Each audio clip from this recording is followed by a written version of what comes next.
Bem, pessoal, estamos iniciando 2024, um novo formato dos nossos encontros. Estamos chamando de Encontros com o Futuro. Eles estão sendo organizados pela AEITA e vão tratar de dois temas essencialmente: o tema da sustentabilidade e o tema da educação brasileira. Vamos procurar trazer casos, né, já em execução, que já apontam para soluções dessas questões, dessas grandes questões do século XXI. Então, eu vou apresentar o Arnaldo. Nós já conhecemos o Arnaldo e só vou destacar a especialidade do Arnaldo, a especialização do Arnaldo em energia e a sua ligação com a área e as agências que atuam nessa área, na área de energia. Então, sem mais delongas, vou passar a palavra para o Arnaldo. Muito bem, boa tarde, bem-vindos. Essa vai ser a nossa primeira apresentação da nova série Encontros com o Futuro, que agora, como o Paulo mencionou, é diretamente associada à Associação dos Engenheiros do ITA, né, do ex-alunos. Né? E, então, o tema que a gente escolheu para começar essa série foi cenários de longo prazo para o setor de energia no Brasil. Mas como a gente está falando de encontros com o futuro, eu ampliei um pouco a introdução para falar de planejamento de cenários em geral, né, para depois entrar no caso específico de energia e do Brasil. Né. Então, inicialmente, um certo histórico sobre planejamento de cenários, o que são cenários de longo prazo, que metodologias são normalmente utilizadas, mas como exemplo, né, quais são os 3 cenários atualmente utilizados pela Agência Internacional de Energia, que são cenários que eu vou usar como exemplo, que são os mais difundidos a nível mundial, embora existam vários outros.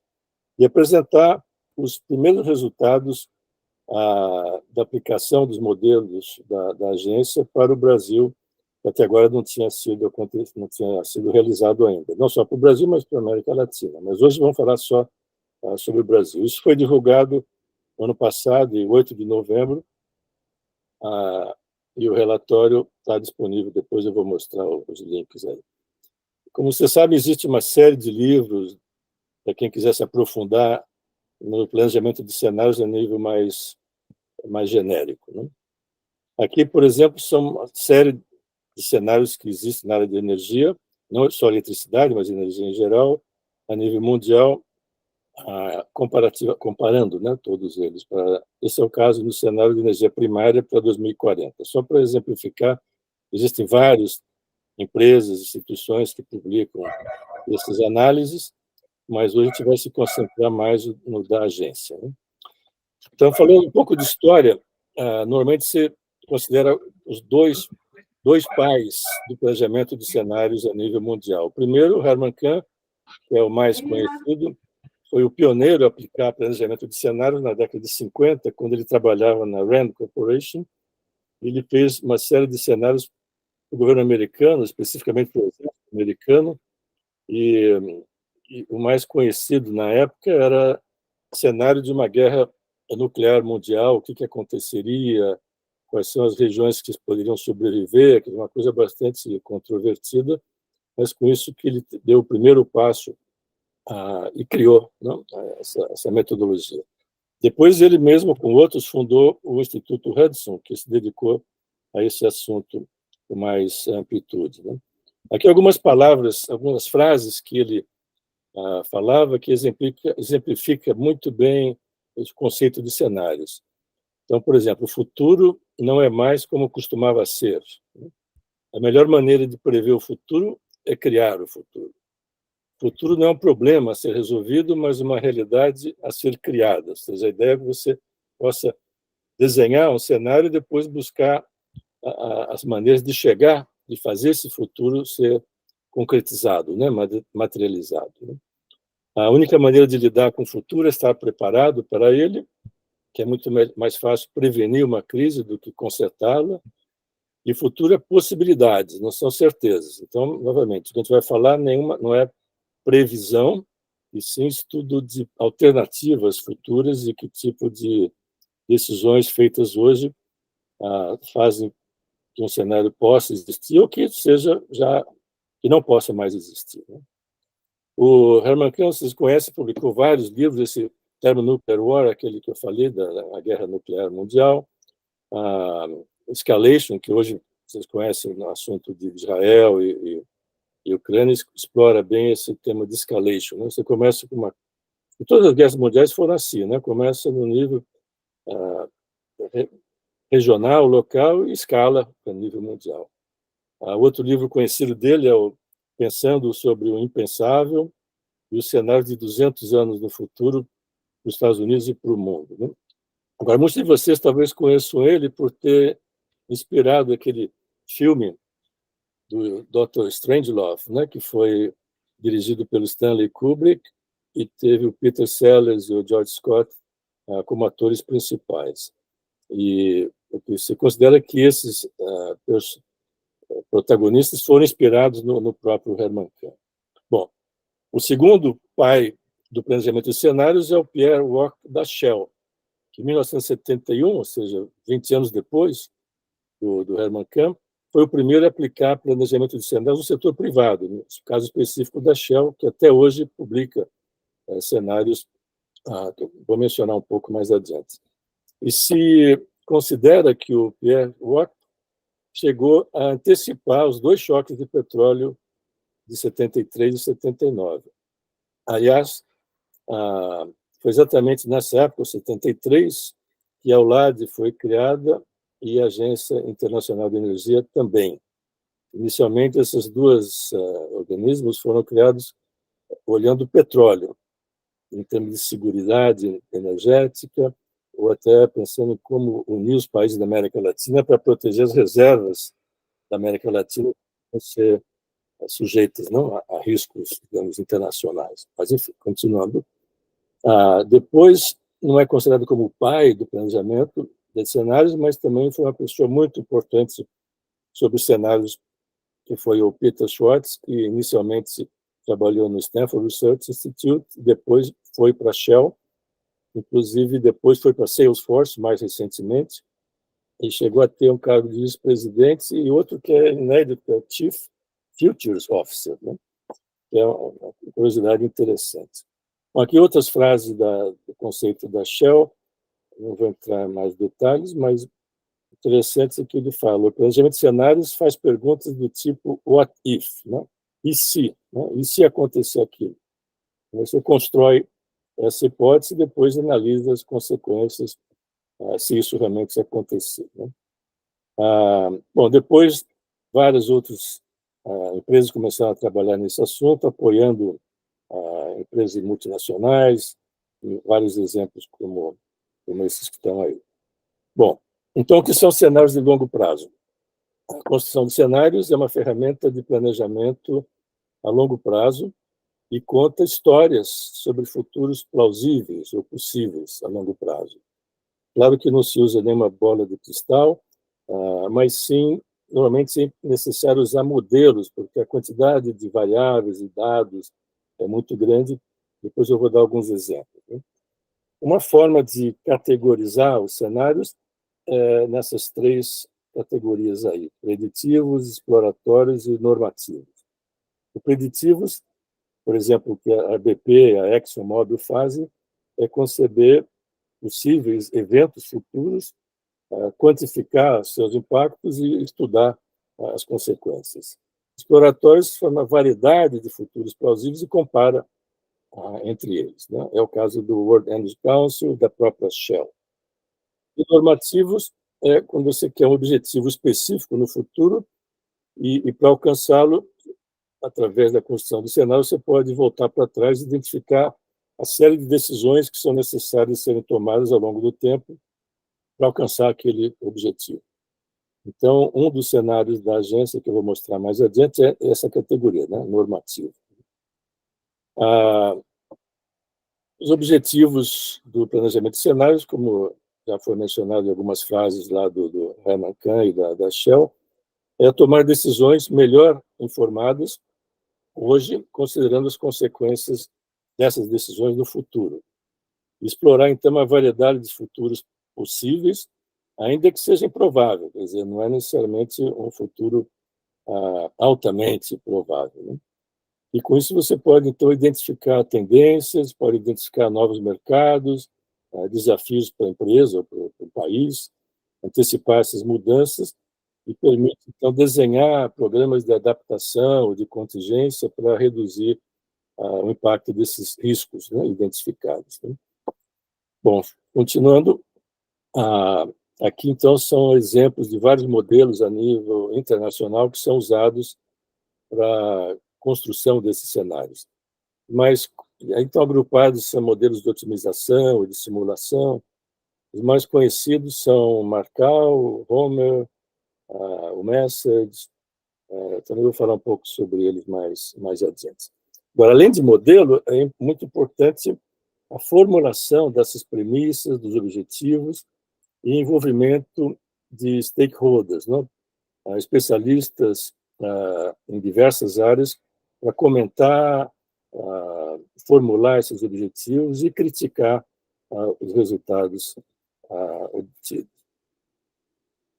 Bom, América Latina, antes de entrar no Brasil, a OLAD desenvolve cenários energéticos para os 27 países membros da América Latina e do Caribe desde os anos 1980. E ele usa um modelo próprio, que chama de prospectiva energética, o SAMI, que é a simulação e análise da matriz energética. Isso é baseado nos balanços energéticos de cada país, que usa a metodologia desenvolvida pela própria OLAD,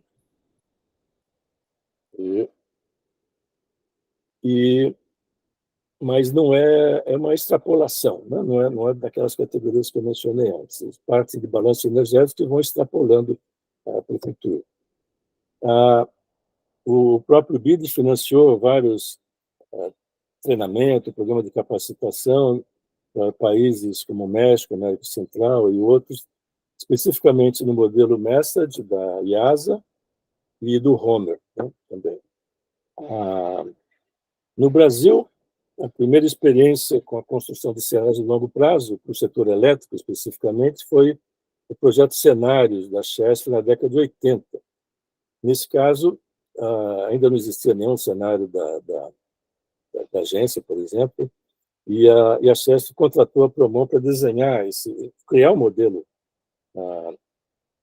Por trás disso, o que estava era que a Eletrobras, que fazia o planejamento, né, nacional, desenhava para a CHESF um futuro, digamos, descendente, né? Porque já não havendo hidroelétricos na área da CHESF, o Nordeste passaria a ser uma região importadora de energia, e isso, na época, o presidente da CHESF tinha uma visão de longo prazo e estava preocupado com esse tema. Então, se desenvolveu um modelo muito interessante, muito inovador, com vários submodelos demográfico, de demanda usando matriz de sumo-produto, e não por a relação com o PIB, por exemplo, que se usava muito na época.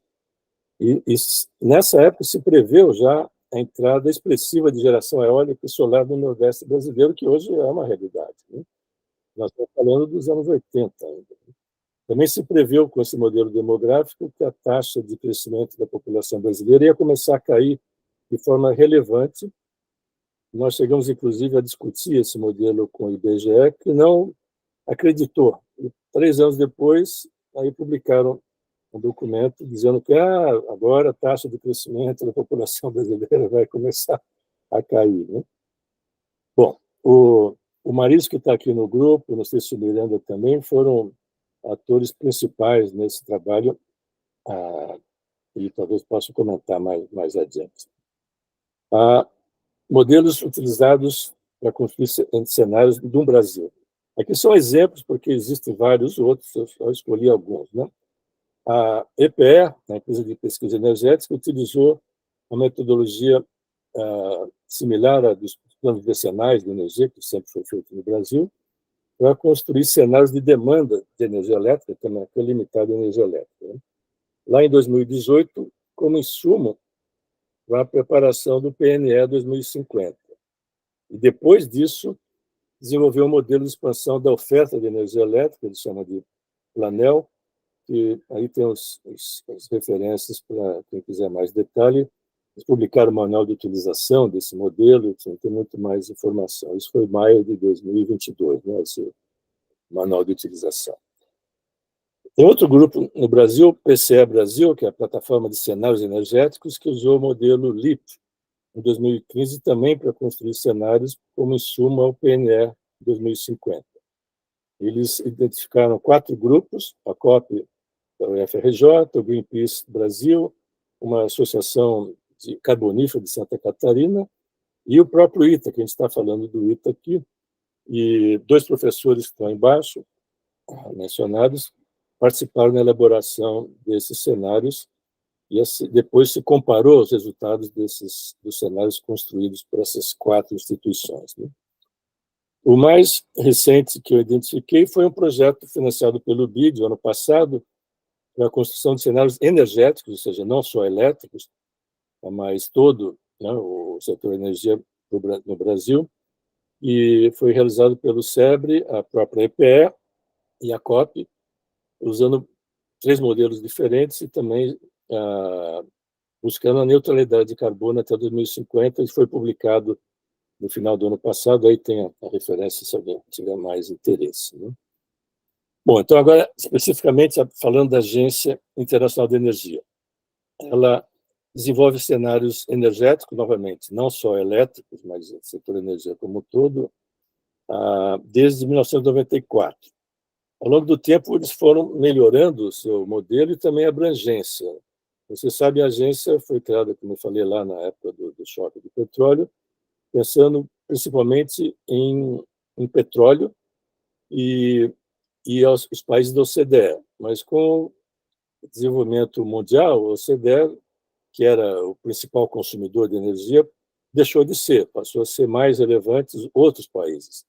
Então, ela foi abrindo o seu escopo de trabalho e convidando países não membros da OCDE, ou incluindo como membro da OCDE, e então, hoje em dia, ela faz uma simulação e cenários para o mundo inteiro, né, onde a OCDE é só um pedaço pequeno. Então, ela usa esse modelo GEC atualmente. Esse gráfico não dá para vocês lerem em detalhe, mas como eu falei, bem abrangente, inclui todos os setores energéticos, demanda, inclusive mineração, o tema que se discute muito hoje, minerais, né, para uso em baterias, eles analisam as reservas e incorporam tudo isso no cenário, geração de empregos, impactos ambientais, enfim, é um modelo bastante abrangente.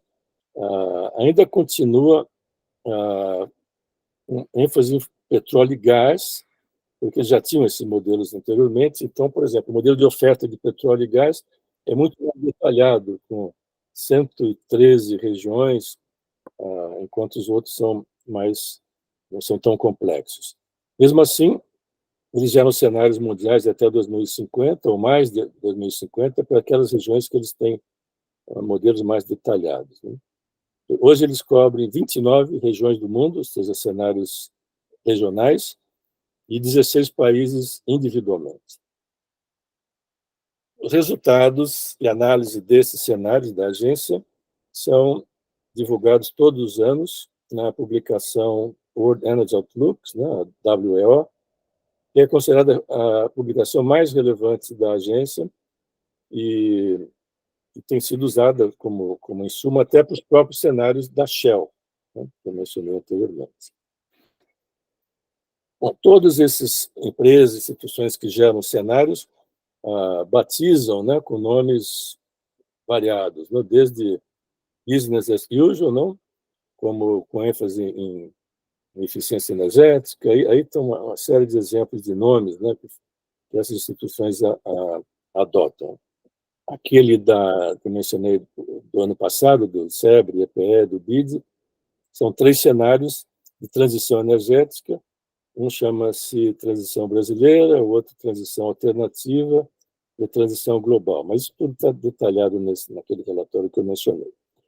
No caso da agência, hoje, eles elaboram 3 cenários. O cenário de políticas declaradas, conhecido como STEPs, né, do inglês, que toma em conta as políticas que os países já adotaram. O segundo cenário é de compromissos anunciados, ou seja, que ainda não foram adotados, que chama APS, para simplificar. E o terceiro é um cenário a nível mundial, não detalhado por país, é o cenário de emissões líquidas zero, não, net zero, não? Que corresponde ao que o mundo deveria fazer para conseguir limitar o aumento da temperatura global a 1,5 graus em 2100. Então, esses 3 cenários que a gente vai entrar em um pouco mais de detalhe aqui a partir de agora. A nível mundial, no ano passado, em novembro, a agência publicou o World Energy Outlook 2023, e esse gráfico mostra as emissões de CO2 e o nível de temperatura que vai ser alcançado em 2100 para cada um dos 3 cenários que eu mencionei, o STEPS, o APS e o Net Zero, né, que estão marcados aí em vermelho. As emissões de CO2 em 2010 eram do nível de 33 gigatoneladas de CO2 a nível mundial, aí foi aumentando a 37 em 2022, e daí para frente os cenários calculam, não, qual seria o impacto em termos de emissões de CO2 e temperatura. Né? Então, ele vai, no caso dos STEPs, ele vai abaixando até chegar a 30 gigatoneladas. No caso do APS, chegaria a 12 gigatoneladas em 2050, e no Net Zero chega a 0, né, em 2050, como o próprio nome diz. Né? Agora, em termos de temperatura, a meta é que não se chegue a mais que 1,5 graus estabilizado no ano 2100. Hoje, o aumento da temperatura já chegou a 1,2, né, comparado com os níveis pré-industriais. Mas as emissões continuaram aumentando. Né? Então, essa temperatura vai estar aumentando. No cenário STEPS, a temperatura chegaria a 1,9 em 2050 e a 2,4 centígrados em 2100, né, o aumento de temperatura mundial. Né? No APS, que já são essas políticas anunciadas, mas não adotadas ainda, a coisa melhora. Em 2100 chegaria a 1,7, mas que ainda é acima, né, da meta do Acordo de Paris. E no Net Zero, ou seja, ainda que você consiga gerar as emissões de CO2 em 2050, ainda assim a temperatura continuaria aumentando, mas cai para 1,4 em 2100. Quer dizer, esse seria o ideal, mas para isso tem que ter emissões zero a nível mundial em 2050, que é praticamente impossível. Mas vamos lá. A nível mundial, não entrando no Brasil ainda, nesse World Energy Outlook do ano passado, eles indicam que é necessário diminuir substancialmente o uso de carvão e petróleo, enfim, gás, mas o que impressiona mais é o aumento da instalação de energia solar e eólica para geração elétrica. Então, vocês veem nesse gráfico que até 2022, carvão, petróleo e gás natural só aumentavam. No cenário STEPS, os dois diminuem, o solar e o eólico sobem substancialmente, no APS muito mais, e no Net Zero muito mais ainda. Né? Agora, a questão, a gente já discutiu em outras lives nossas aqui, é como integrar ao sistema elétrico quantidade tão substancial de geração intermitente, como é o caso de solar e eólico. E nesse relatório eles tratam esse tema como flexibilidade do sistema elétrico para integrar a maior quantidade de energia intermitente. Depois a gente vai voltar a isso aí. Só para repassar algumas coisas que já discutimos no passado, a famosa curva do pato devido à geração solar fotovoltaica, né? Essa curva cinza embaixo seria a geração solar de uma instalação fotovoltaica, por exemplo, sem armazenamento, né? A curva azul, nesse caso é o exemplo da Califórnia, seria a curva de demanda típica nesse dia, de 22 de outubro de 2016. Então, entrando essa geração solar, as demais fontes de geração deveriam acompanhar, atender essa demanda da curva laranja, né? Como essa curva é parecida com o pato, como está nesse gráfico, por isso que se chama curva do pato, né?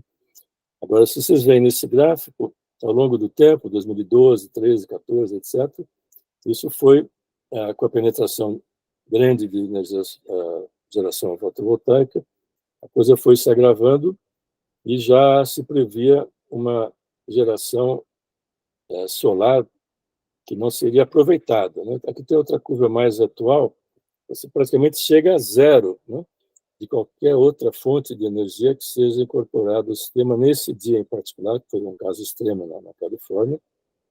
Então, se crescer mais solar, seria só utilizado em outros mercados, como, por exemplo, a produção de hidrogênio, né, ou em baterias. Isso vai sendo um caso, uma situação crescentemente relevante em todos os países que, especialmente de energia fotovoltaica, principalmente, sem armazenamento. Bom, voltando aos cenários, né, a nível mundial ainda, né, esses são os resultados dos cenários a nível mundial, os TEPs, APS e o Net Zero, para o consumo de petróleo. Então, vocês veem que, no caso, nos 3 casos, o pico da demanda mundial de petróleo vai ocorrer nos próximos anos, já. Em todos os cenários, o consumo mundial de petróleo já vai começar a cair, né?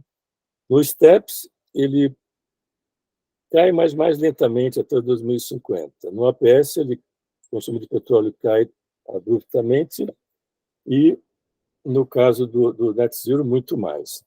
Vocês veem em que mercado não cai mais o consumo de petróleo. Então, carros, veículos é o que cai mais, evidentemente com biocombustível e veículos elétricos.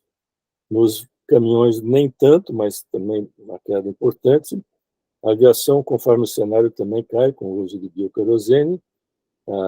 Transporte marítimo também, mas não tanto o uso de petróleo como matéria-prima, né, na indústria química, por exemplo. Mas a conclusão disso é que o pico de demanda de petróleo já está chegando, né? Quer dizer, uma coisa que se falava no futuro, já estamos bem próximos disso, né?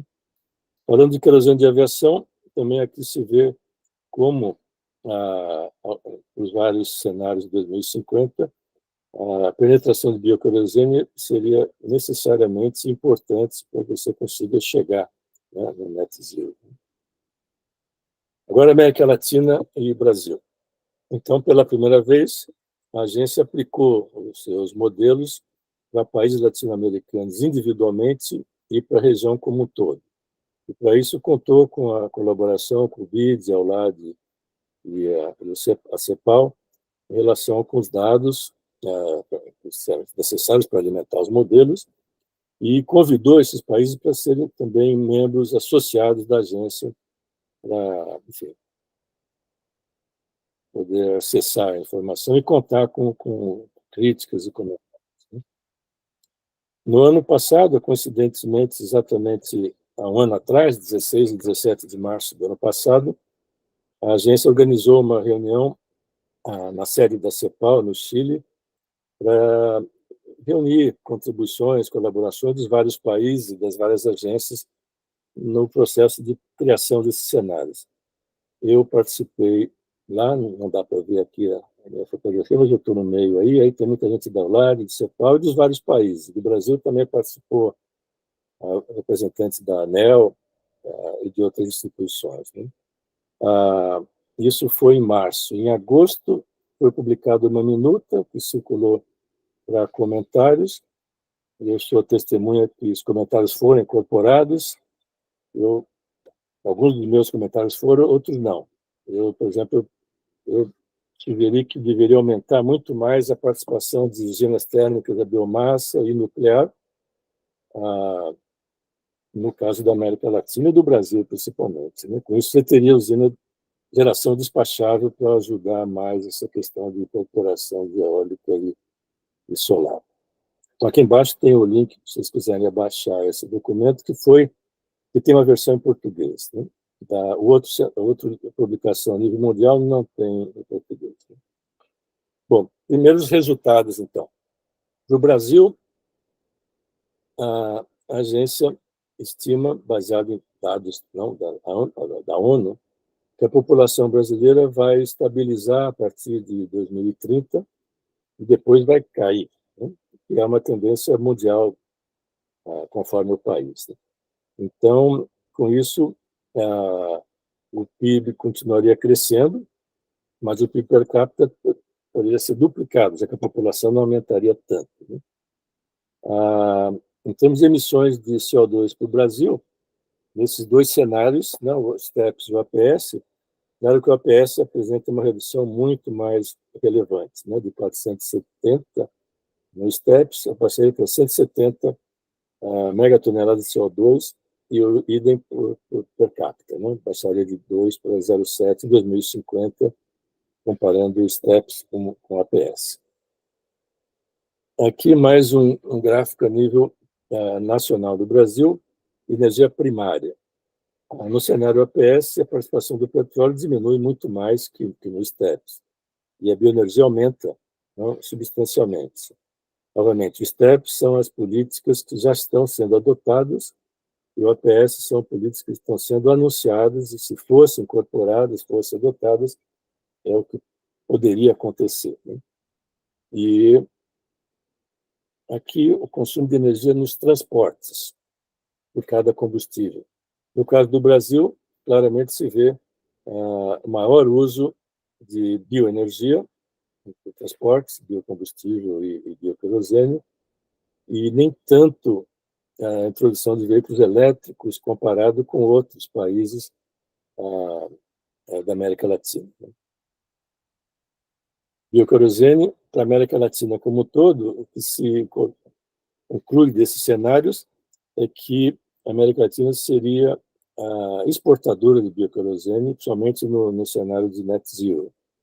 E o consumo da região seria muito superior à produção mundial. Né? Aqui uma coisa interessante em relação à participação da América Latina e do Brasil na produção mundial de petróleo nesses três cenários.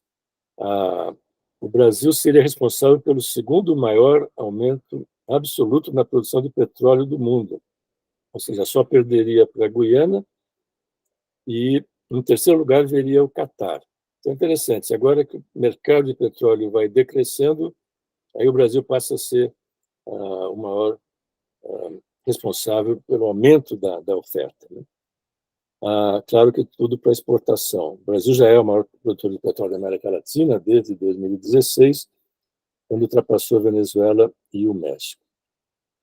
E setor elétrico. Né? Então, nesses cenários, os STEPS e o APS para 2050, se prevê que a demanda vai aumentar muito mais que a energia, ou seja, a forma da curva de carga vai ser alterada, não vai ser tão chata, né, como está hoje. Né? E a demanda máxima aumentaria mais de 75% em relação a 2022, no caso do STEPS, e mais que duplica no caso do APS. Então, você vê, no mercado de petróleo, ele vai sendo reduzido, mas a demanda de energia elétrica aumenta substancialmente, né? No caso do Brasil, né? Nesse caso. Agora, como o aumento do pico da demanda é relevante, vai ser necessário voltar a ter medidas de resposta de manejo de demanda, né, para incentivar você a achatar, né, essa curva. Né? Você veja que o transporte elétrico, né, essa cor marrom, né, começa a ser relevante, né, mesmo no caso do Brasil. Agora, sobre a capacidade de geração de eletricidade no Brasil, né, os dois cenários. Aqui aparece, no cenário APS, uma demanda mais relevante, que são de energia renovável dedicada a hidrogênio. E como o consumo de hidrogênio no Brasil vai ser menor do que isso, seria exportação. Mais para frente tem outro gráfico sobre isso, né? A hidroelétrica continua dominando, né? Mas praticamente não cresce, ou seja, tudo que é aumento de geração no Brasil seria praticamente não solar e eólica. E no caso desse cenário, na APS, representa 60% da geração total de eletricidade no Brasil em 2050, sendo que hoje é 17%. Então, novamente, a ênfase solar e eólica é substancial.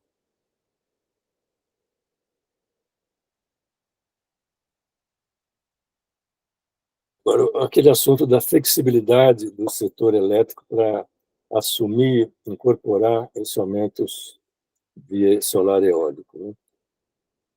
No relatório da agência não entro em mais detalhes e só consideram que se você tivesse um índice de flexibilidade em 2022 de 1, em 2030 devia ser 3, em 2050 devia se aproximar de 5. Essa flexibilidade é conseguida através de manejo da demanda, baterias, a operação das hidroelétricas, mas não entra em mais detalhes, né? Agora, esse aqui é outra conclusão do cenário bastante preocupante, que é o impacto na geração hidroelétrica, no fator de capacidade, em função do aumento da temperatura global. Então, você vê que no Nordeste, várias usinas hidrelétricas existentes teriam uma redução do fator de capacidade de até 25%, devido à mudança climática, né? Então, vocês verem, vocês conseguem ver aí, na Colômbia é o contrário, melhora o fator de capacidade.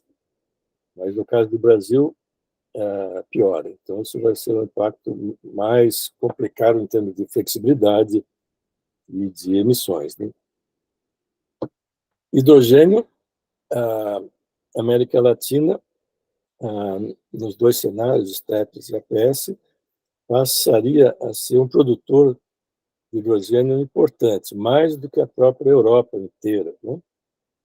Em 2050. Mas na América Latina, o Chile seria o principal produtor devido ao grande potencial solar que eles têm, frente no deserto de Atacama. E aqui, novamente, mais informações sobre hidrogênio dos cenários. No cenário APS, a demanda, essa bolinha laranja embaixo, seria muito inferior à produção, mostrando que a exportação no Brasil seria mais relevante, né, que o consumo interno de hidrogênio. Investimento, no caso do Brasil, está falando de 60 bilhões de dólares anuais em 2050, distribuídos nessas várias fontes, né? Representaria 1,4% do PIB só na parte de energia limpa, no STEPS, e 1,8% no APS, né? E até 2050, o investimento em fornecimento de energia limpa no Brasil será mais que o dobro do nível de investimento em combustíveis fósseis no STEPS e 5 vezes mais que no APS. Hoje em dia, o investimento é similar, não petróleo e renovável no Brasil. Bom, esse é o meu último slide para dizer que a agência é conhecida por ter sempre feito previsões de uso de solar e eólica pessimista, principalmente na visão do setor eólico e solar.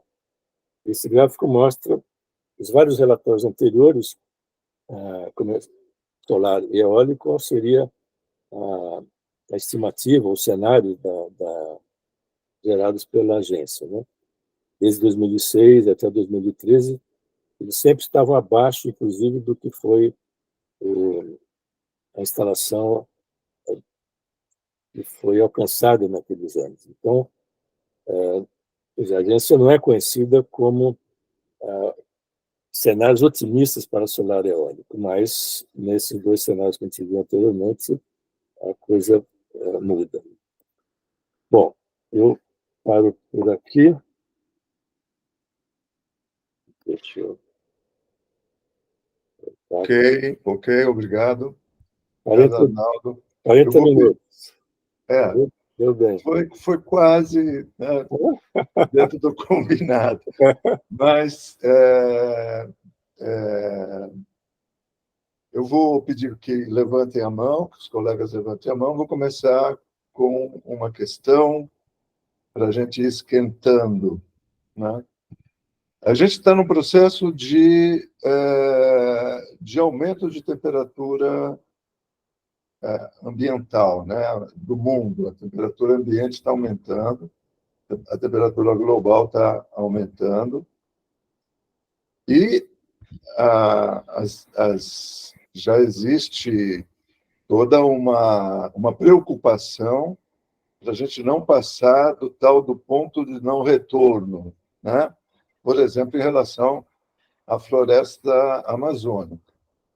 A gente vê nos três estudos que a temperatura vai continuar subindo se você continuar no STEPS, que é o que já está sendo encaminhado, ou passar para o APS, que é aquilo que se propõe a ser feito, já está previsto a ser feito, e no Net Zero, né, você, no cenário Net Zero, de qualquer maneira, a temperatura ainda sobe, ainda vai subir, né? É interessante notar que essa associação entre o aumento da temperatura ambiental mundial, média mundial, ela não está destacada no estudo, de certa maneira, né? E você também, o estudo paulatinamente reduz o cenário de net zero, a tratar do cenário net zero, né? O cenário de emissão zero, né? E se concentra na situação atual e na situação daquilo que está acordado. Então, eu queria que você pudesse falar um pouco dessas relações que o estudo aborda de leve, vamos dizer, né?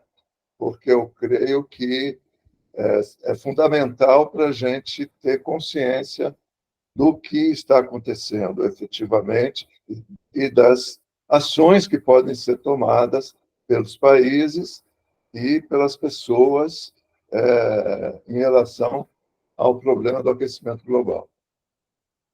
Um exemplo claro que afetou esses cenários, principalmente o STEPS e o APS, foi no caso dos Estados Unidos, né?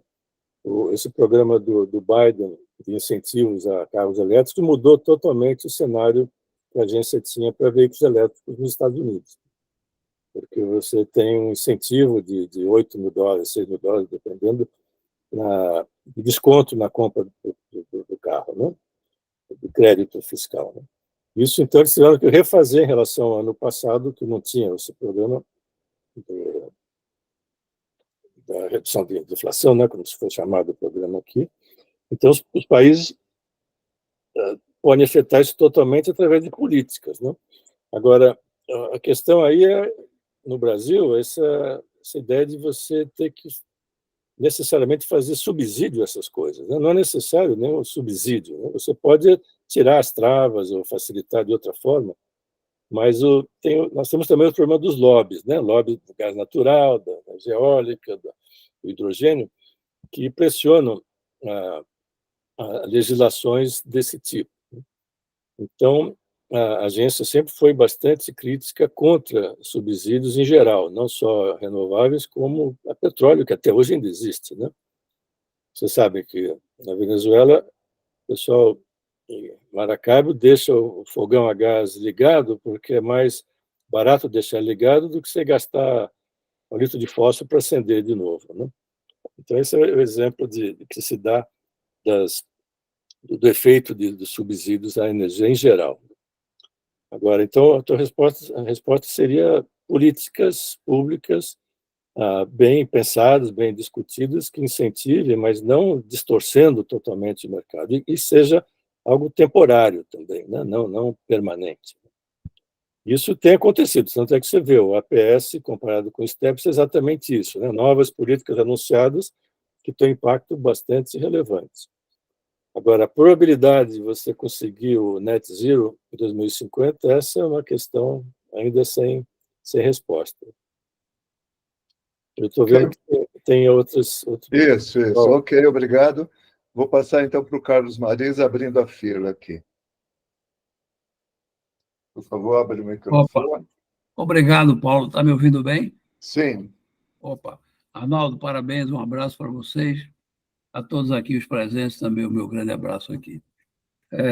Bom, eu vou procurar ser breve aqui, mas não poderia deixar de falar do que Arnaldo tocou naquele estudo que nós fizemos na década de 80, que foi aquele estudo de cenários feito pela Chess com a preocupação do futuro energético da empresa, na verdade, por conta da visão que tinha o presidente da época, o economista Rubem Vaz da Costa, que era uma pessoa que tinha uma visão bem interessante dos problemas. E naquela época, lembrando só, a gente estudou, inclusive, começamos estudando uma nuclear no Nordeste.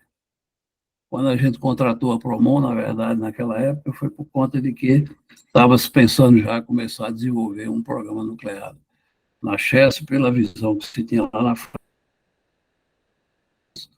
e devia entender o que era isso, e aí foi contratada a Promon, e a Promon, então, fez um estudo bem interessante, que partiu da fissão nuclear e chegou à escolha de sítios.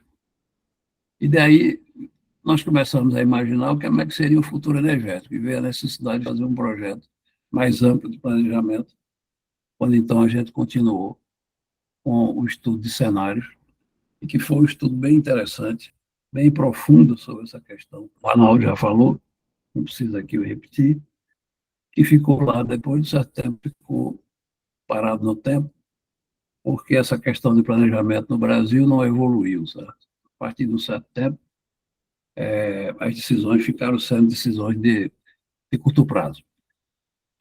Bom, só para lembrar isso, eu me lembro até que uma das conclusões você falou, que a gente chegou a ver a possibilidade, vimos, de fato, de eólica e solar já na região, a partir desse estudo, como também nós vimos a questão da Amazônia. Só que naquela época o que se pensava era fator de capacidade 90% nas usinas da Amazônia para otimizar a transmissão. E aí nós começamos a imaginar que a Chess deveria...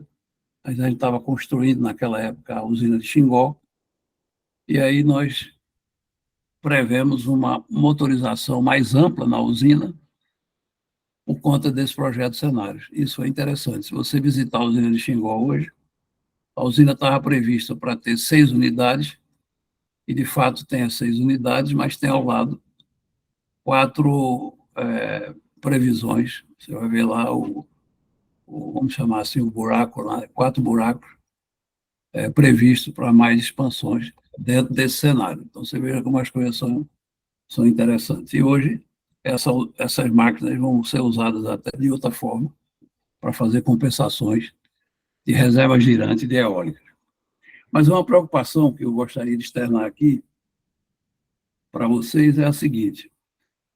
Nós temos feito alguns estudos aqui agora, quando eu falo nós, é um pequeno grupo aqui, a nível de Academia Nacional, a Academia Pernambucana de Engenharia, com a presença também do Altino Ventura, do Miranda, do professor Feijó, etc., com a questão do atendimento energético ao mercado e a questão da expansão que está acontecendo hoje no Brasil, particularmente no Nordeste.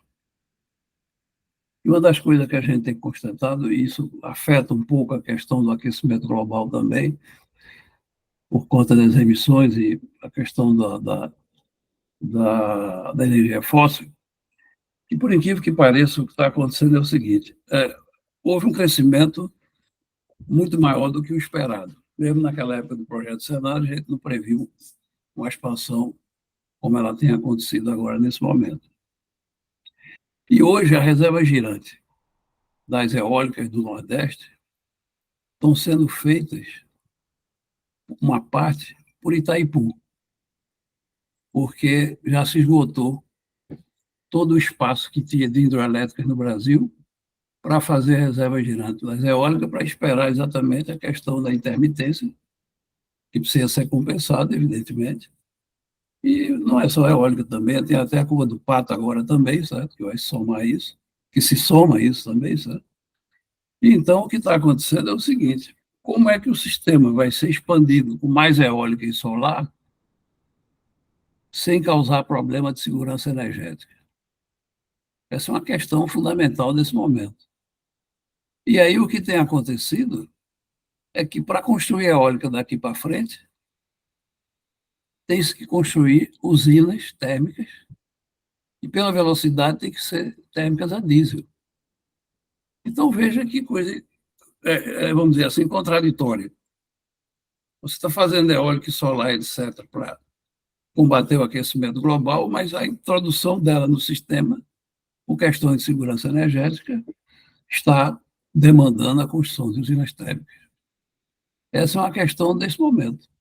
Ok, vamos passar, então. É que eu deixo essa indagação aí, porque eu acho curioso isso, porque a gente fala que vai ter um cenário assim, assim, assado, mas esse cenário tem consequências. E como é que a gente como é que a gente vai sair dessa? É uma pergunta que eu deixo para o nosso amigo Arnaldo aqui. Ok, obrigado, Marisa. Acho que é uma boa pergunta. Eu acho que o Arnaldo podia também explicar um pouquinho o que foi feito na Califórnia, né, para atender a resposta lá de entrada da substituição, né, na hora que falta o sol, né, no fim do dia, por exemplo, né? Eu acho que o Roderico vai fazer uma pergunta relacionada a isso. Então, vamos esperar o que ele vai perguntar. Você quer esperar? Então vai, Roderico. Isso. Pronto, Roderico. Tua vez. Amigos, eu estou quase tendo que sair, mas eu estava acompanhando o Maris, esperando que ele ia perguntar mais sobre as nucleares. Ele está muito modesto com as nucleares. Eu estava esperando mais nucleares do Maris e ele veio com poucas, pô. Arnaldo, e esse negócio da intermitência realmente é uma angústia enorme. Eu até peço desculpas por você daqui a pouco, mas eu ia te fazer uma pergunta adicional até.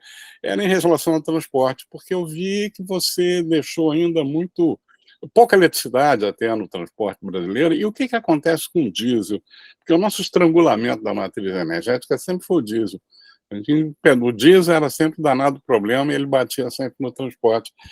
Agora, as indústrias automobilísticas parece que vai mesmo para a eletricidade. Agora, eu vi no teu cenário Brasil menos eletricidade e fiquei com uma certa curiosidade como é que você ia fazer, porque as nucleares do Maris iam ser necessárias para a gente poder alimentar essa eletricidade toda que vinha e, aparentemente, eu achei pouca. Eu, infelizmente, vou ter que sair daqui. Eu pedi para você me explicar um pouco melhor como é que você viu a evolução do transporte no Brasil, o consumo de energia e as consequências disso sobre o sistema todo, né? Bom, então, primeiro a pergunta do Maris. Naquela resposta, lá naquele gráfico que mostrava flexibilidade maior necessária, eles colocam lá gás natural e outras fontes fósseis como maneira de tornar flexível, porque não está falando naquela subida, né, de geração depois que a solar se vai no final do dia, você pode usar gás natural porque seria não necessariamente muitas horas de operação, né, mas plantas que você possa despachar rapidamente, enquanto outras, como a hidrelétrica, viriam em seguida. Então, o impacto ambiental pode não ser tão relevante assim, somente se você tiver, ao longo do tempo, mais bateria, mais nível de transmissão, eventualmente hidrogênio, etc. Né? Então, a agência considerou tudo isso, né? Plantas térmicas com fóssil para conseguir dar essa flexibilidade. Mas o que eu comentei para eles, como eu disse antes, as térmicas a lenha, né? a chips de madeira, a pellets, que é uma experiência que a Europa tem tido muito há vários anos, e é uma solução de usina térmica despachável, renovável, sem impactos de emissão de carbono assim tão relevantes. E o Brasil, eu também participei de um projeto para a Shell, há 30 anos atrás, de usinas térmicas, e para a Eletrosul também, né? Usinas térmicas de madeira em Mato Grosso. A Shell, naquela época, estava querendo entrar já em renovável e pensou, e comprou até uma fazenda no Brasil, pensando em produzir pellets de madeira. Então, nós fizemos um projeto básico de uma planta térmica para eles, na época, em bastante detalhe, não só na parte da usina em si, mas toda a parte de cultivo de eucalipto, né? Em cima da experiência da Cesita, que a gente sabe que foi relevante, enorme, né, no passado, e tudo isso já estimando as emissões de CO2 bastante baixas, né? Mas a agência não considerou isso de forma relevante. Aparece lá, né, a bioenergia aumentando, não só para veículos, mas eu acho que não tem muita outra saída. Ou você coloca essa planta, como você falou, diesel, gás, ou vai botar plantas térmicas a biomassa mesmo. E não é só bagaço de cana, é plantar eucalipto em escala, e o Brasil tem clima para isso, né? Não é uma solução para a Europa, por exemplo, né? Mas a agência não explorou tanto essa parte, né?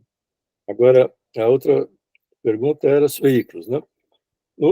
Eu vi na semana passada, saiu uma análise aqui nos Estados Unidos interessante, que era comparando os vários tipos de veículos elétricos e híbridos, qual era o que tinha menor impacto de emissão de carbono, e os veículos que estavam melhores não eram os elétricos, eram os híbridos plug-in, ainda assim usando gasolina mesmo aqui. Então, para o Brasil, você tendo álcool, você tendo um veículo álcool híbrido, com eletricidade, plug-in que você possa carregar, do ponto de vista ambiental e econômico, em termos de autonomia, né, do veículo, é 1000 vezes melhor, né? Então, no caso do Brasil, acho que mais do que o veículo elétrico vai ser o veículo híbrido plug-in, né, a álcool. Aí você une todos os benefícios, né? Você não tem problema de autonomia, de ter que ter... Meu filho, meu irmão tem um Tesla aqui nos Estados Unidos. Cada vez que eles vão viajar, é uma loucura. Você tem que... É tudo otimizado em termos de aplicativo. Você pode programar onde você vai parar para carregar. Inclusive, o aplicativo te dá qual é a estação que está livre, né? Se você chegar lá e tiver 2 carros na tua frente, você vai ficar horas parado, né? Então, eles mesmos otimizam e mudam ao longo do caminho. E não para mais aqui, para na próxima, porque vai estar vazio, né? Mas, quando você aluga uma casa, né, um hotel, eles também te oferecem cargas elétricas até grátis, né, em algumas questões, né? Mas é uma dor de cabeça, né? E você tendo um veículo híbrido plug-in, aí você está resolvido. E com álcool, então, melhor ainda. Então, por isso que no cenário brasileiro da agência eu vejo bastante razoável o aumento de biocombustível e o elétrico um pouco mais secundário. Mas também, quando você vê os outros países da América Latina, aí não, é veículo elétrico. Aí entra muito mais. E aqui também, porque a eletricidade aqui também hoje não é como do Brasil, né? Então, esse veículo híbrido acabou sendo o melhor em termos ambientais, claro, levando em conta toda a emissão de carbono na fabricação das baterias, né, dos carros, assim por diante. Agora, isso não está detalhado no trabalho de cenários deles, né? Porque é focado em cenário, não tanto em tecnologia. Tem outras publicações que tratam desse tema. Tudo bem. Ok, Arnaldo, muito obrigado. Parabéns e muitas dúvidas para conversar outra hora com você. Muito obrigado. Sem dúvida. Ok, obrigado, Roderico, obrigado, Maris. Iniciaram bem aí as perguntas, né? Só quero lembrar que o cenário não é do Arnaldo, hein? O cenário é do International Energy Agency, né? Eu fiz alguns comentários lá antes da publicação e fui na reunião de Santiago, mas não sou responsável, não. Muito bem. Então, eu vou passar para o Pazini, que é o primeiro da fila aqui. Pode abrir o microfone, Pazini, por favor. Ok. Estão me ouvindo? Sim. Arnaldo, meus parabéns pela apresentação. Eu não tenho perguntas, mas eu tenho 2 comentários. A dificuldade maior em se trabalhar com cenários de longo prazo é que esses cenários têm dificuldade de incorporar o efeito de eventuais inovações que possam surgir. E eu tenho trabalhado com inovações disruptivas, que são inovações de grande novidade e de grande impacto. Quando a gente fala grande impacto, a gente fala de indicadores que tenham mudanças da ordem de 2 dígitos por cento ou mais. Tá? E nesse cenário que você traz para a gente hoje, estou trabalhando com 2 tecnologias disruptivas, uma que economiza energia e uma que gera energia. E essas 2 perspectivas não estão presentes no seu cenário. Tá? Então, rapidamente, eu diria, um grande consumidor de energia elétrica é a indústria. Tá? Grande parte da indústria consome energia através de sistemas hidráulicos cujos motores elétricos não podem parar. Tá? Existe em lançamento no mercado uma tecnologia que faz o mesmo serviço, economizando 90% de energia de cada sistema. Numa conta de padeiro, usando números da WEG, se essa tecnologia fosse aplicada totalmente na indústria brasileira, haveria uma redução do consumo de energia elétrica da ordem de 20%.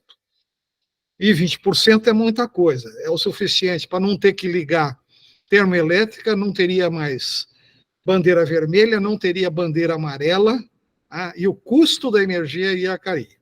Essa é a primeira que não está na tabela. A segunda, eu e o Lapa, que acabou saindo mais cedo da reunião, estamos trabalhando com uma nova tecnologia que usa plasma para processar lixo. Os nossos cálculos revelam que essa tecnologia pode gerar energia suficiente para ocupar o 4º lugar na matriz energética brasileira, após a hidráulica, a eólica e a fotovoltaica. O 4º lugar. É algo muito grande. É uma nova oferta de energia que não está prevista aí nessa previsão que você nos mostrou. Então, eu só queria comentar que perspectiva de longo prazo, ela tem essa dificuldade. Ela não incorpora inovações, e as inovações vão surgir. Obrigado. Muito bem. Arnaldo, quer comentar, por favor? Sim. Bom, devido ao tempo que a gente tinha, eu não mostrei todos esses gráficos, né, que estão nessa publicação que eu mencionei. Então, tem um módulo no modelo deles dedicado a tecnologias e eles têm uma ampla variedade de tecnologias que são consideradas promissoras, então eles tomam em conta e tem vários grupos de trabalho na agência dedicados a esses outros temas, né? Eles têm também publicações específicas sobre novas tecnologias energéticas ou biocombustíveis. São grupos formados por representantes dos diversos países, né, que eu mencionei. Então, o Horta, por exemplo, que estava aqui conosco há pouco tempo, faz parte de vários desses grupos lá, assim como da IRENA, não? Que é equivalente da IEA para a energia renovável. Né? Então, todos esses inputs são tomados em conta nesse cenário da agência, em maior ou menor grau. Né? E por isso que eles revisam todos os anos, porque aparecem sempre novidades, né? Como eu mencionei, a questão do programa do Biden do ano passado, que afetou totalmente a previsão de veículos elétricos. Né? E no caso da solar eólica, como eu falei, nos cenários anteriores, a agência sempre eles punham por baixo, né? Porque eles diziam, a gente considerou certos cenários, que eu não mencionei aqui, de custos dessas tecnologias, não solar, eólico e todas as demais. Então, na medida que esses custos, na realidade, sejam menores do que eles previram, muda os cenários, né? Porque o modelo deles também toma em conta o custo, né, de cada uma dessas alternativas. Então, no caso que você mencionou, né, de motores elétricos mais eficientes ou de plasma para transformação de lixo, né, em energia, aproveitamento de resíduos urbanos, está lá, mas com uma perspectiva de custo que não tem uma penetração tão relevante, né? E, eventualmente, né, daqui a alguns anos, pode ser que essas coisas todas sejam mais factíveis do que foi considerado, então eles vão atualizando, né? Então, não são cenários estanques, né? Quer dizer, saiu e aí o ano que vem vai mudar outra vez, né? Então, como eles dizem, o futuro vai mudando conforme você vai andando. E então você tenta, não digo adivinhar nem prever, não só construir os cenários que pareçam mais factíveis e avaliar os impactos. Por exemplo, esse assunto da temperatura, né? Do jeito que vai, não vai chegar a 1,5 graus só de aumento. Então, os impactos, né, ambientais no Brasil, esse ano, todo mundo viu o que aconteceu, né? As temperaturas, né? A que nível chegaram, e as chuvas, sempre choveu em 2 dias, o que era para chover no mês inteiro. Então, isso só vai aumentar, e enquanto o nível de temperatura mundial não for reduzido. Agora, essas tecnologias todas dependem também dos custos, né? Você vai ter que competir entre elas, né? Todas essas, né? Então, a resposta é que não foi considerado, mas com custo de referência que não teve uma penetração relevante no mercado. Assim como térmica biomassa, né, que eu discuti muito com eles, e eles não incorporaram na proporção que eu achava que deveria, pelo menos no caso do Brasil, né? E nuclear também é outra questão, né? Eles mostram uma penetração muito mais baixa do que eu apostaria, né? E é o que o Maris sempre está dizendo aí, mas ele foi bastante modesto hoje. Muito bem, Arnaldo, muito bem. Vamos ir para frente aqui com o Flamínio, então. Por favor, Flamínio. Então, boa noite a todos. Parabéns e gratidão, Arnaldo, pela brilhante apresentação. Eu tenho um comentário e uma pergunta. Como os fatores de capacidade, os FC das intermitentes solar, fotovoltaica e eólica, são 22% e 43%, respectivamente, isso é muito baixo. E como elas são as principais alternativas aos combustíveis fósseis, assim como a IEA, eu também estou pessimista com relação à redução das fósseis. A não ser que se passe a construir, por exemplo, além das opções que o Pasini mencionou, usinas tipo OTEC, que tem fator de capacidade de 90%. Ou seja, elas são despacháveis. Então, a pergunta é, alguma dessas previsões inclui as OTECs, que é Ocean Thermal Energy Conversion, lembrando que elas já operam no Havaí em escala piloto desde 2015. Obrigado, abraço. Eu diria que a resposta é similar à que eu tinha comentado com o Pasini, né? A OTEC, assim como a energia das marés, de ondas, estão consideradas lá no elenco de candidatos, né, a deslocar o consumo de fósseis, né?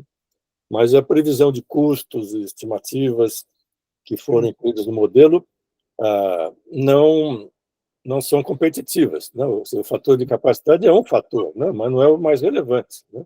Então, solar tem baixo fator de capacidade, mas acaba gerando energia, né? Não estou falando despachada, energia num preço muito mais reduzido do que praticamente tudo hoje em dia, né?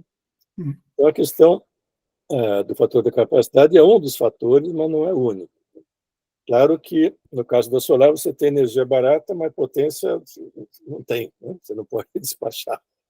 Então, tudo isso entra lá no no elenco, né, no portfólio de alternativas, e o modelo vai otimizando, né, escolhendo o que é viável. Como eu te falei, a simulação elétrica do modelo é bastante detalhada, a nível horário, né?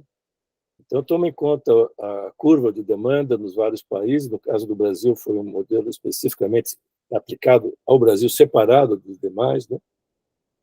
Agora, eu acredito que todas essas alternativas vão sendo desenvolvidas ao longo do tempo e, eventualmente, vão ter um espaço. Vai ser difícil, no futuro, ter assim meia dúzia, né, de alternativas. Vai ser uma salada, né, como a gente falou outro dia, é como um investimento que você faz com os seus recursos. Você não bota todos os recursos na caderneta de poupança ou em ações ou em fundos, né? Você tem um portfólio, né, que leva em conta não só o custo, mas a perspectiva de risco, né, no futuro, né? Então, cada vez mais vai ser uma multitude, né, de opções, não só petróleo, né, como era um tempo atrás, ou lenha lá atrás, né? Eu acredito que o TEC possa ter um papel importante, sim, mas com os dados atuais e as projeções que eles têm tomado em conta, não justificou, né, que apareça de forma relevante. Como eu falei, assim como as plantas térmicas a biomassa, eu acho que são muito mais competitivas e não tiveram uma penetração relevante lá. Muito bem. Obrigado, Flamínio. Obrigado, Arnaldo. Agora o Gondim. Boa noite a todos. Primeiro, eu queria cumprimentar o Paulão e o Arnaldo pela iniciativa de promover essas apresentações, e a palestra do Arnaldo foi muito rica, muito boa, muito interessante. Mas me citaram alguns pontos bastante relevantes na apresentação, e uma delas eu acho que a Maria já apresentou. Quer dizer, me lembro, quando nós estávamos nos formando, falava-se muito que as reservas de petróleo do mundo dariam para 35 anos. Então, nós estávamos em meados da década de 70 e provavelmente não teríamos mais petróleo a partir do ano 2000. E dizia-se que petróleo, você ali estava quebrando moléculas muito boas, muito ricas em recursos para transformar em calor, forma mais degradada de energia. Seria um absurdo você estar jogando fora petróleo para fazer. Então, a solução eram as usinas nucleares. Furnas, naquela ocasião, estava construindo uma primeira usina, 630 mega, e a ideia da diretoria de Furnas naquela ocasião era aprender efetivamente com essa pequena usina o que era construir e mais operar uma usina nuclear. E depois, no governo Geisel, foi feito um acordo com a Alemanha, se não me falha a memória, seria para construir 8 usinas de 1.200 megawatts ou coisa parecida, 2, acho que ali na mesma área de Angra dos Reis, e algumas distribuídas, Vale da Ribeira, acho que no Nordeste, lá, como o Maris falou, havia também previsão de algumas usinas. Eu vejo a usina nuclear, junto com as usinas hidráulicas, uma solução muito interessante para a intermitência das usinas eólicas e fotovoltaicas. Tá? Eu não acredito, pessoalmente, em baterias químicas, não só pela limitação da capacidade, como também nos aspectos ambientais que elas trazem. Para fazer uma bateria, haverá um aspecto de mineração, uma coisa bastante grande a ser considerada. E se nós pensarmos, os nossos reservatórios são belíssimos armazenadores de energia. Então, se você tiver usinas nucleares funcionando na base, você vai poder operar as usinas hidráulicas, os reservatórios hidráulicos, como baterias para compensar a variação. Não precisa compensar a variação da energia eólica do Nordeste em Itaipu, com todos os problemas elétricos que isso acarreta. Tivemos um blackout extremamente grave em 15 de agosto, e a coisa, eu acho que ainda está, não vi ainda um relatório conclusivo sobre o blackout, e para mim a causa foi efetivamente um excesso de energia fotovoltaica absolutamente descontrolada, absolutamente desconhecida. Tá? Houve um pico, um degrau de subida de 9 gigawatts, a carga não sobe 9 gigawatts assim instantaneamente. Simplesmente era uma carga que estava escondida e tudo. Então, eu quero concordar com a preocupação, e até acho que os seus estudos aí falou-se, pelo menos no Brasil, muito pouco em energia nuclear. Eu acho que a gente tem que preocupar muito com botar a energia nuclear, em vez de ficar discutindo mais eólica, menos solar, mais alguma coisa, bateria para cá, bateria para lá. Eu acho que enquanto a gente tiver medo das usinas nucleares, a gente vai estar convivendo com algum problema. O segundo aspecto que eu queria também chamar a atenção é quando fala-se muito na flexibilidade da resposta da demanda. Tá? Eu sei que isso tem uma série de restrições, uma série de limitações, mas eu acho que você tem que trabalhar um pouco na aculturação da sociedade, para ser mais econômica, mais consciente no uso da energia. Tá? Uma das coisas que eu vejo aqui, estabeleceu-se no Brasil a tarifa hora sazonal para alguns consumidores, e aí é muito interessante que você chega às 6 horas da tarde e vê muitos estabelecimentos comerciais, hotéis, supermercados se desligarem da rede elétrica para começar a queimar diesel. Tá? Ter uma unidade diesel. Isso, para mim, não é flexibilidade de jeito nenhum. Tá? Flexibilidade seria, efetivamente, você ter uma maneira de tornar seus refrigeradores mais econômicos, acumular em algumas horas onde há excesso de energia, gelo, coisa parecida, para poder desligá-los na hora de carga mais crítica e tudo. Quer dizer, então, o conceito de flexibilidade no Brasil ainda é para inglês ver, vamos dizer, aquele negócio. Aumenta na hora da ponta para resolver problemas elétricos. Então, eu acho que nós temos um processo ainda de desenvolvimento de cultura, de economia de energia, da importância de energia, e, por outro lado, eu acho que os problemas graves de energia só serão resolvidos se a gente começar a ter um parque de geração nuclear realmente consistente. Nós temos uma usina de 1.200 megawatts funcionando, que é a Angra 2, temos a Angra 1, que é uma usina de 630, e temos outra que está absolutamente parada há uns 30 a 40 anos, que é a Angra 3, e as 4, 5, 6, 7, 8 e 9 também não estão, nem saíram do papel ainda, e a ideia era criar uma competência no Brasil. É só o meu comentário a respeito. Tá? Ok, obrigado. Gondim, Arnaldo, por favor. Não, exatamente essa questão da nuclear foi uma das primeiras lives, né, que a gente fez lá nos anos anteriores, porque a gente colocou uma agenda de energia para ser discutida nesses encontros, sempre aparecia esse tema. Né? Como é que você pode ter desenvolvido, investido no programa tão relevante a formação de pessoal? Quanta gente a gente conhece que foi ser capacitado na Alemanha naquela época e, no fim, não foi aproveitado. Né? Você faz um contraste com os programas da Embrapa, por exemplo, na mesma época de preparação, de capacitação de especialistas no exterior, deu um resultado magnífico. Né? E foi, ambos, né, investimento público. Né?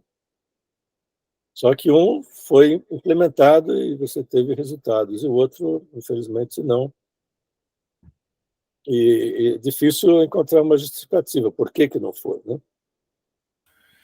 Porque no problema energético você tinha alternativa hidráulica. Na Embrapa talvez não tivesse alternativa. Ok. Então, obrigado, Gondim, obrigado, Arnaldo. Aí, esse tema é cativante e a gente vai passar para mais um colega para fazer sua pergunta. É o Marcelo Souza. Por favor, Marcelo, liga o seu microfone. Ok. Bom, então, boa noite a todos. Parabéns pela Arnaldo. Não conheço pessoalmente aqui, mas, enfim, através só das lives. E parabéns, uma palestra extremamente rica e demandaria 50 mil perguntas. Mas eu até porque a minha esposa participa de um esforço internacional, desse tipo de estatísticas, né? Eu teria uma pergunta mais, digamos, metodológica, que é como se conciliam esses dados e números, a colheita desses dados em todos os lugares, né? Nós acabamos de vir de uma conferência internacional parecida com a sua, em que tinha gente do mundo inteiro, tinha essas estatísticas, etc. Isso é mais metodológico. Bom, para não comparar, enfim, isso acontece em vários outros, onde se façam estatísticas e coletam dados a esse tipo de coisas, e enfim. Mas isso é uma espécie de meio, uma espécie de cuidado. Mas nesses cuidados, o que me chama a atenção, a gente também esteve na Europa e na África agora recentemente, por causa dessa conferência, a questão que de fundo é o seguinte, quando se fazem médias, e esses gráficos todos, se eu bem entendi, só muito recentemente que o pessoal fez um estudo para a América Latina e para o Brasil, 2023, se eu bem entendi.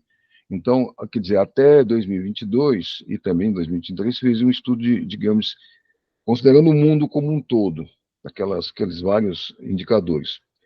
Então, essas estatísticas, digamos, globais, elas escondem as além das questões metodológicas que eu disse agora, dos cuidados na coleta de dados, se da África e da Europa são iguais ao do Brasil, do Chile, enfim, da Groenlândia, enfim.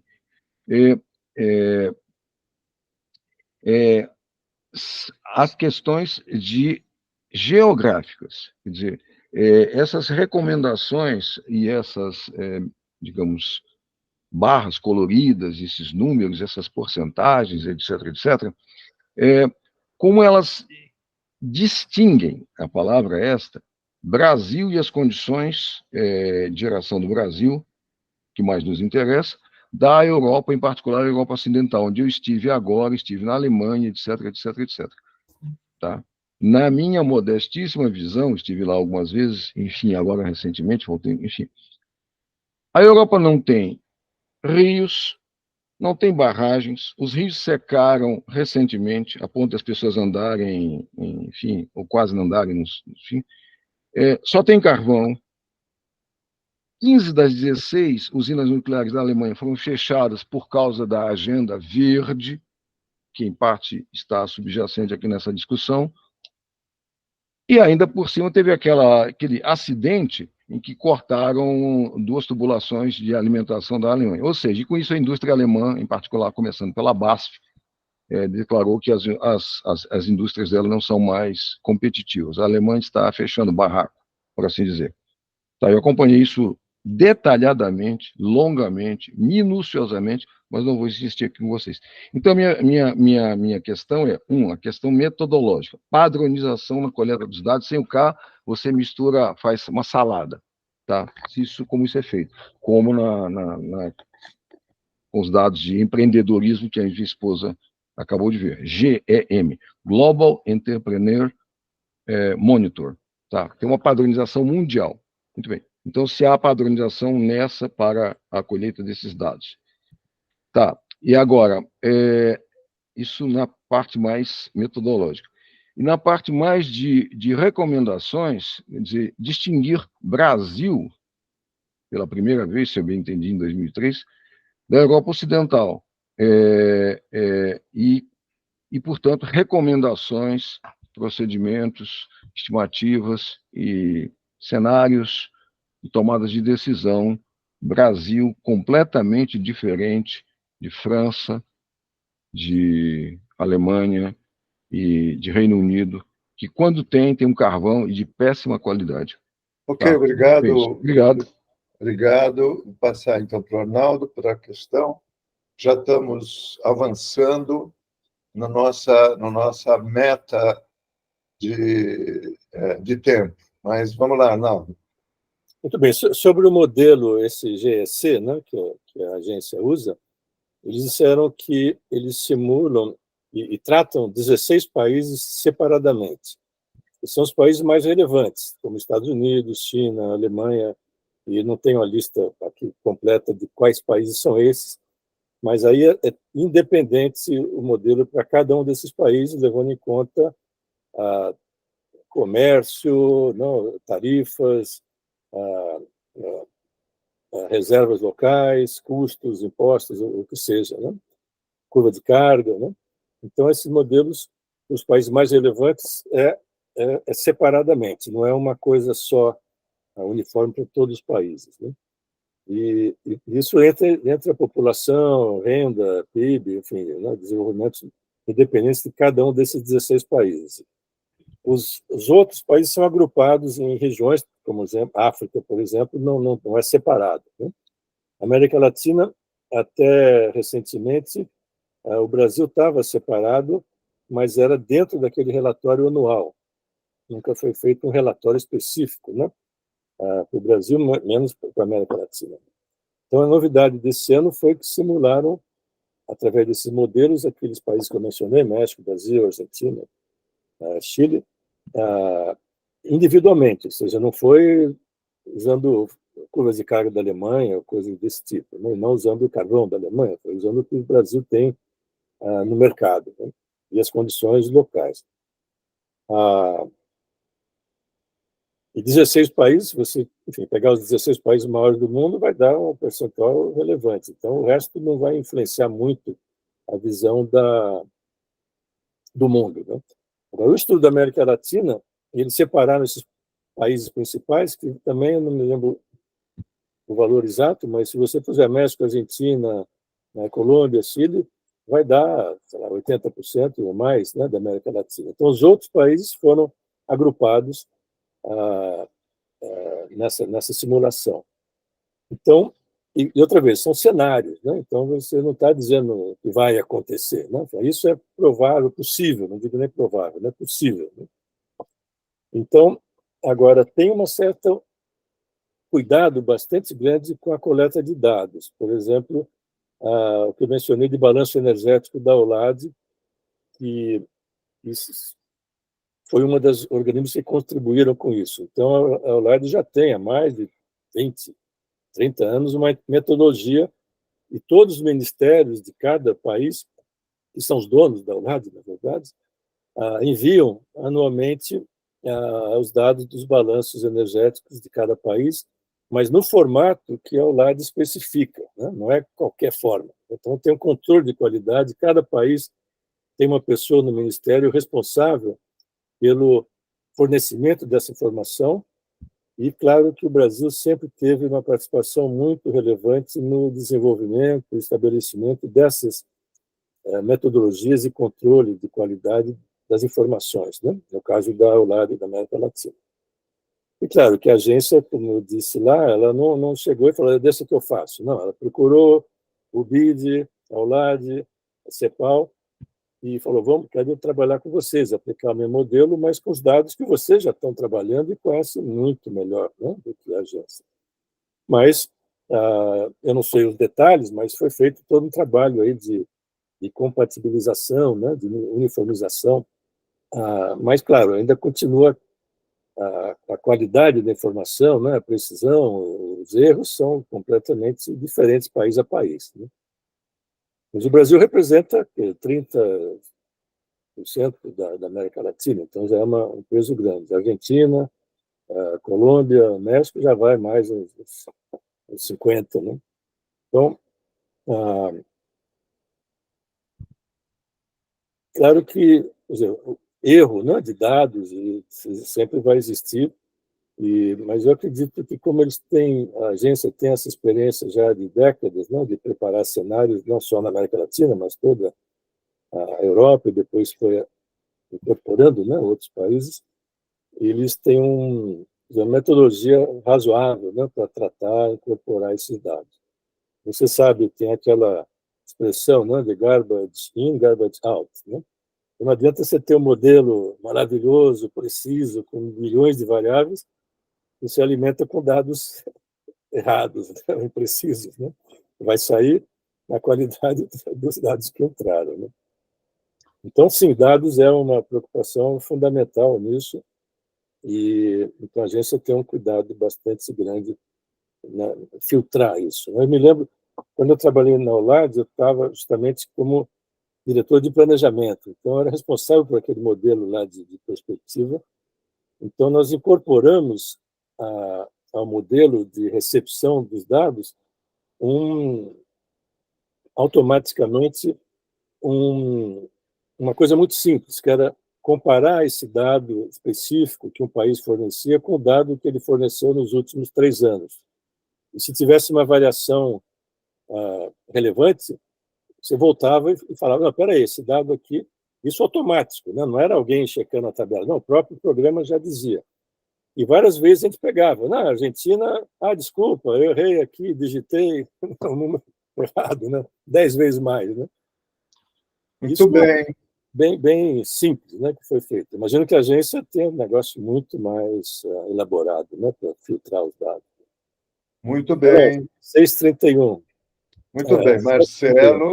Marcelo, Arnaldo, obrigado. Tem duas mais perguntas do Maris e do Flamínio. Eu vou pedir que o Maris faça e o Flamínio faça, e o Arnaldo termina respondendo. Para a gente estar encerrando essa primeira live dos nossos encontros com o futuro. Vamos lá, Maris, por favor. Obrigado, Paulo. Só para dizer aqui que eu estou de pleno acordo com o que o Gondi falou, não é? Seria até uma consequência natural eu ter estendido um pouco a minha conversa, mas eu falei muito no início e não deu para falar de nuclear, mas eu quero falar bem rápido aqui o seguinte. Ele pontuou duas coisas. Primeiro, é claro que essa combinação de nuclear com hidrelétrica é uma combinação muito boa aqui para o nosso sistema. E a gente tem visto muito pouco cenário usando energia nuclear aqui no Brasil. Aliás, eu até achei pouco também, Arnaldo, dentro da concepção mais global, levando em conta a COP28, que houve um compromisso dos países de quase que duplicar ou triplicar a energia nuclear até 2050. E, de fato, você vê que está sendo tomado por vários países, sobretudo da Europa, etc., pela China e outros países, uma aceleração muito grande no programa nuclear. Então, isso até porque a energia nuclear agora foi considerada verde. Isso tem uma série de condições favoráveis para os financiamentos, né, na Comissão Europeia, etc. A energia tem várias características para isso. Mas, no caso do Brasil, que ele mencionou que a gente ficou com Angra 1, Angra 2 e parou em Angra 3, se a gente for perguntar isso, teve alguma consequência e não tem ido para frente? Se você olhar, você vai ver inúmeras consequências. A primeira delas foi o apagão de 2001. E daí para frente, a sucessão de térmicas funcionando dentro do sistema e que a gente não conseguiu mais sair disso. Isto é, você precisa de decisão de longo prazo, não está tendo. E senão você não vai acabar com esse ciclo vicioso de ficar decidindo a cada 2, 3 anos. Tanto para a hidroelétrica como para a nuclear. Porque a hidroelétrica você pode fazer ainda várias no Brasil, inclusive com reservatório, e deveria fazer, para fazer essa combinação que seria ideal para você dar uma garantia ao suprimento energético. Então, acho que isso ficou faltando realmente nas palavras. O que precisa fazer rapidamente, concluindo, Paulo, é o seguinte: a gente tem um cenário lá na frente, o próprio Plano 2050 fala em mais 10 gigawatts pós Angra 1, 2 e 3, o que daria o quê? Umas 8 usinas nucleares de 1.250 até 2050, mas isso precisa ser viabilizado. Tem um cenário lá na frente, mas você não toma decisão no curto prazo para poder viabilizar esse cenário lá na frente. E a decisão no curto prazo hoje é a escolha de sítios. E o licenciamento desse sítio já pode ser feito independente de você decidir ou não se vai construir. Porque na hora que você tem aí uns 4 ou 5 sítios nucleares pré-selecionados no Brasil, você toma uma decisão, você consegue fazer com 5 anos a introdução de novas usinas nucleares. Então, eu acho que isso está faltando, essa decisão aqui no Brasil. E também, só para terminar, dizendo, eu acho que ficou realmente muito pouca nuclear, não só no Brasil, como a nível global. Muito bem, Maris, obrigado. Flamínio, por favor. Bom, como se usa o fator custo ao se considerar as alternativas às fontes fósseis, eu gostaria de saber se essas previsões também levam em conta as despesas e prejuízos, como, por exemplo, problemas respiratórios devido à poluição das fósseis. 2, chuva ácida. 3, aquecimento global, que já estão causando secas e enchentes catastróficas. Tudo isso causado pela continuidade das fósseis. E já existem números sobre esses custos. Obrigado. Arnaldo? Muito bem. Sobre a pergunta do Maris, a COP28, o relatório da WEO 2023 foi publicado antes da COP28, então não incorporou nada do que foi discutido lá, que foi posterior. O relatório do Outlook de 2023 começou no começo do ano de 2023, em novembro já foi publicado, né? Em agosto já tinha uma minuta quase final, que incorporou comentários até aquela data. Então, o que eu diria é que, provavelmente, para esse ano, não vai ter um relatório da América Latina, mas, a nível mundial, deve haver algum impacto relevante desse compromisso, não, ou indicação que as nucleares entrem, né? Agora, você vê, dos 3 cenários, 2 têm a ver diretamente com as políticas já adotadas ou anunciadas, né? E o terceiro, do Net Zero, não tem que ver com a política, tem a ver com o que você precisa para chegar lá com emissão zero, né? Então, é o contrário, né? Para chegar lá, então, quais são as políticas que você teria que implementar nesse período, né? Então, uma delas pode ser exatamente mais nuclear, né? E sobre o que o Flamílio perguntou, é na mesma linha, né? Quer dizer, tudo foi consideradas políticas anunciadas e adotadas. Então, se os países não adotaram, anunciaram nada relativo a esses questionamentos que você mencionou, né? Não foi incorporado no modelo, né? Ele é incorporado nos impactos, né? Daí eles medem, por exemplo, qual é a temperatura que você vai chegar lá em 2050, caso essas políticas atuais sejam adotadas. E conclui que não é relevante, não é suficiente, né? Agora, bom, vocês têm o link lá, o relatório trata de muito mais coisas, né? Impacto nos empregos, né?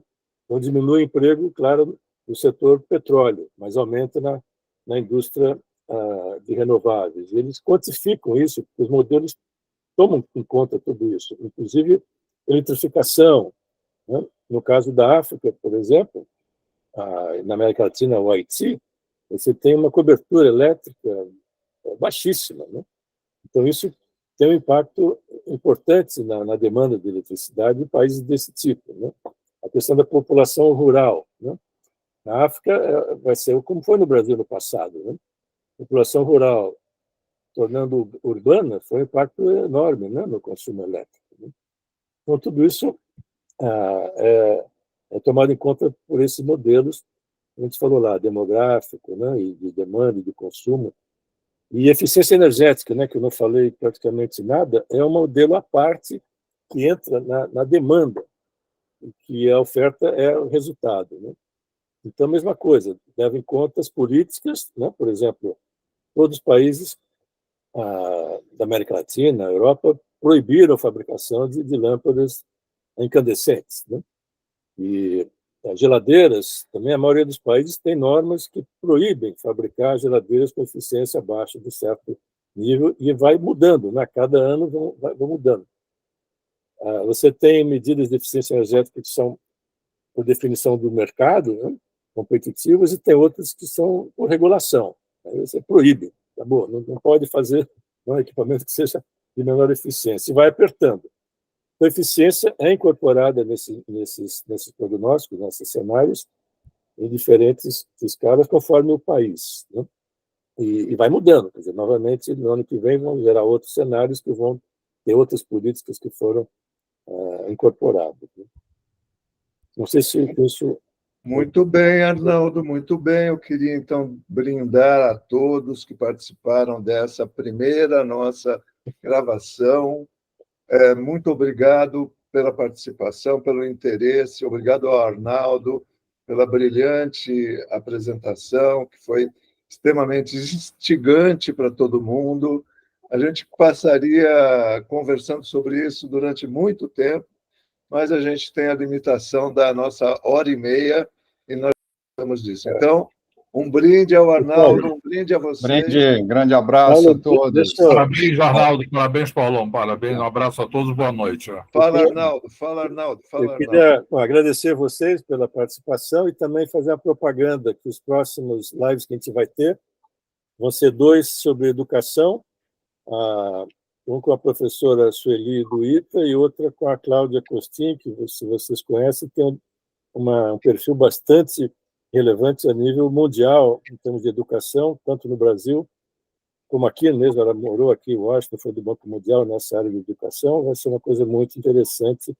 E sobre energia, o Luiz Barroso, que teve nessa reunião lá no Chile, que eu mencionei, que foi da EPE, hoje é presidente da PSR, que é uma consultora muito relevante em termos de planejamento energético e consultoria no Brasil. Ele deve, se a gente fechar os nossos acordos, aí dia 5 de abril vai ser o Luiz Barroso, que a gente vai voltar, então, a esse tema de planejamento, né? Muito bem, pessoal. Nós vamos ficar alternando entre apresentações relacionadas à educação e relacionadas à sustentabilidade, né? A questão de meio ambiente, social, econômico, que a gente vai dar na abordagem das próximas lives. Agradeço a todos e vamos, então, encerrar.